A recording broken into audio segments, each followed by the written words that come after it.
ଦେଖନ୍ତୁ ଆଜି ବାଲେଶ୍ୱର ସ୍ଥିତ ବସ୍ତାଠାରେ ସେମିତି ଗୋଟେ ଟଲର ଆସିକି କୋଇଲା ବୋଝେଇ ଟ୍ରକ୍ ଉପରେ ବାଡ଼େଇ କେମିତି ଦୁଇଟି ଯାକ ସମ୍ପୂର୍ଣ୍ଣ ଭାବରେ ଜଳିଯାଇଛି।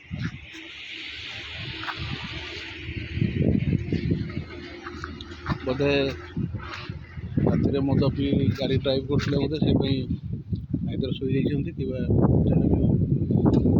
ଦୁଇଟି ଗାଡ଼ି ସମ୍ପୂର୍ଣ୍ଣ ଭାବରେ ଜଳି ପାଉଁଶ ହେଇଯାଇଛି ପୁରା।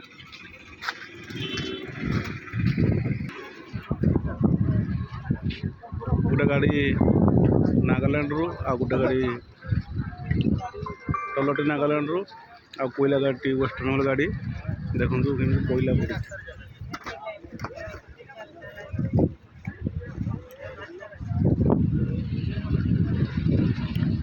ଯାହାଫଳରେ ଜଳେଶ୍ୱର ଦମକଳ ଆସିଥିଲା, ବସ୍ତା ଦମକଳ ବି ସେ ଲିଭେଇ ପାରିନଥିଲେ ଏବଂ ପରିଶେଷରେ ବାଲେଶ୍ୱର ଦମକଳ ଆସି ଲିଭେଇଛି।